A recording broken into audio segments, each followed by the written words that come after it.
आणखी न्यूज मध्ये तुमचे स्वागत आहे. तर आज आपण सोयाबीनचे भाव पाहणार आहोत. लासलगाव विंचूर आवक 490, सर्वसाधारण दर 4400.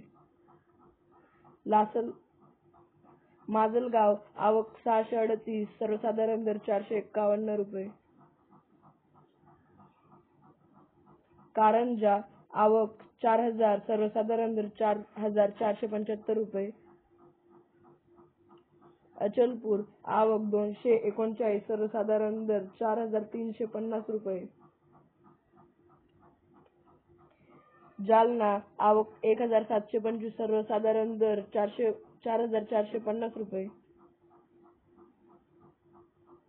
अकोला 2145, सर्वसाधारण दर 4400 रुपये. हिंगणघाट आवक 3973, सर्वसाधारण दर 3900 रुपये. वाशिम आवक 2100, सर्वसाधारण दर 4400. झालं.